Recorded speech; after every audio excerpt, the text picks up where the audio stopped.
Okay, Sarah, can I start now, Sarah? Yes, I think you can. Okay, good afternoon, ladies and gentlemen, Dato, Doctor, Professor in this room.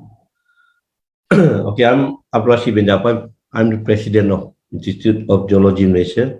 So I have to take the role of moderator because since the chairman of technical committee on and environmental and geology busy at site, so I have to send in as the moderator. We have a very good topic uh, today, rockfall assessment and mitigation, some case studies from Southeast Asia.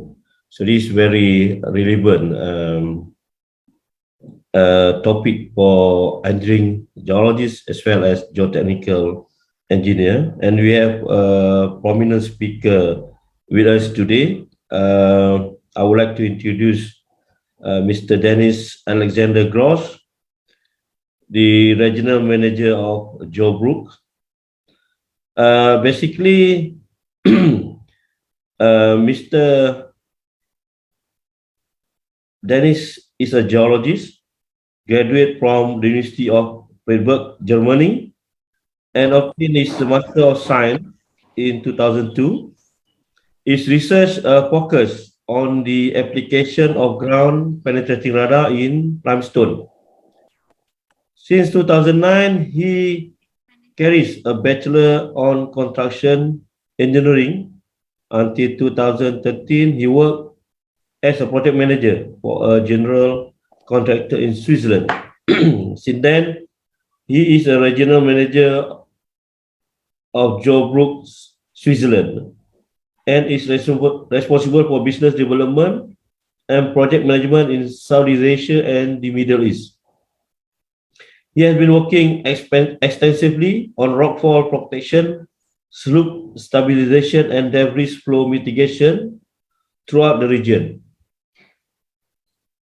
His main interest lies in rockfall protection, slope stabilization, debris flow, and the associated simulation, modeling, and mitigation structure design, as well as in risk assessment associated with this hazard. So Dennis, recently we have a very what do you call it extensive debris flow in Malaysia. We have a widespread debris flow. We have continuous actually from 2021 until to 2022. We have 4 or 5 big incident, and then we have about five.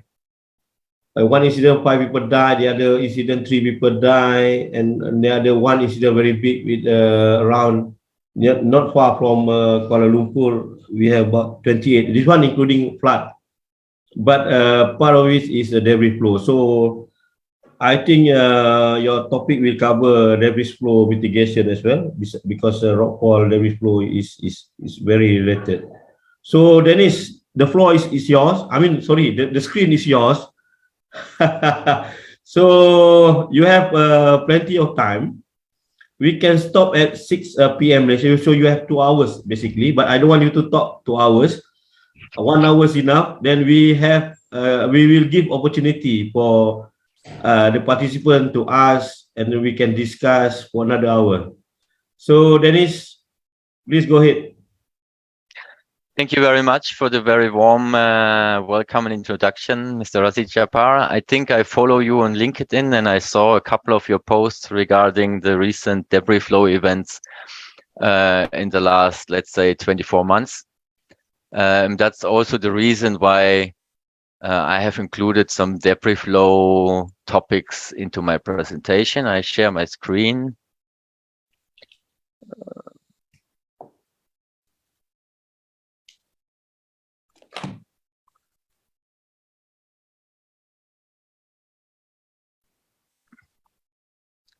Can you see it? Yeah. Okay, fine. Yes.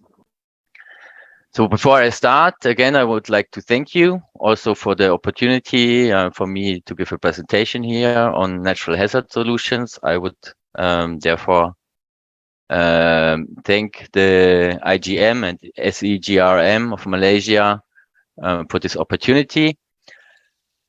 I don't hope I'm going to speak 2 hours, even though I have quite a program, which you can see here. I give you a very brief overview or introduction for GeoBrook in the first chapter, overview and background.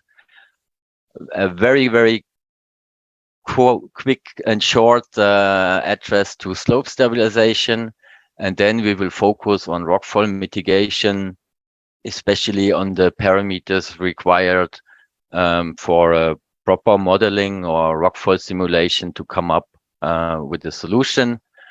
I will show you some examples on rockfall mitigation projects in Asia, especially. Then we will have a look at debris flow mitigation mechanisms and also where's the difference to rockfall, for example.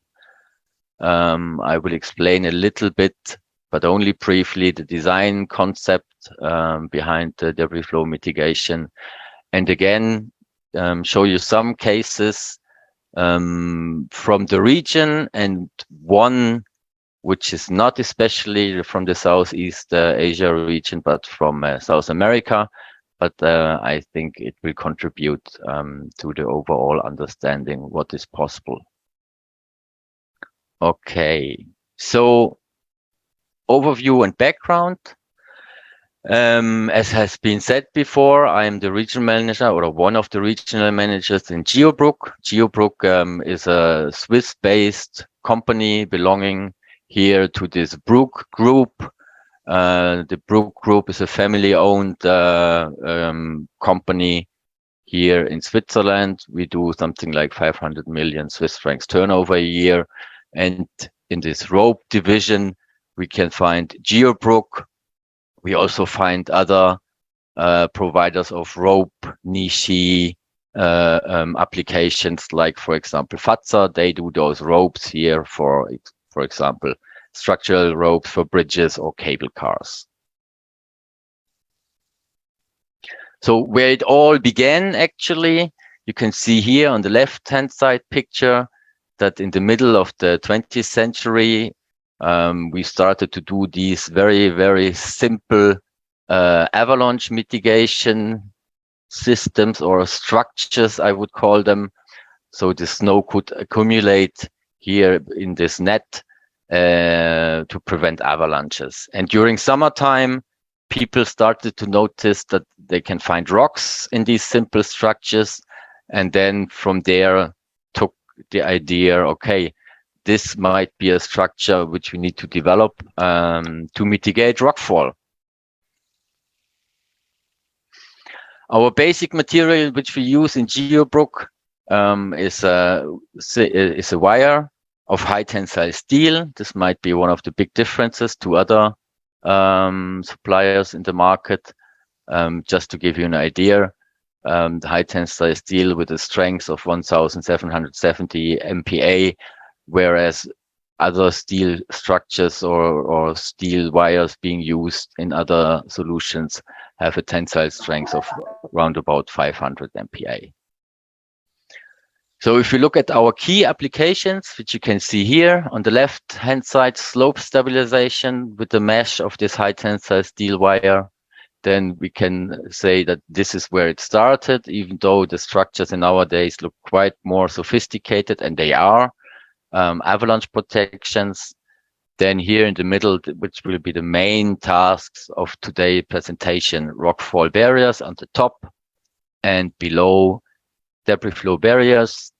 And just for your information, that also our safety department inside GeoBrook, they address, for example, all the catch fences for the Formula One tracks, meanwhile, are supplied by GeoBrook to prevent increased or better safety for the spectators.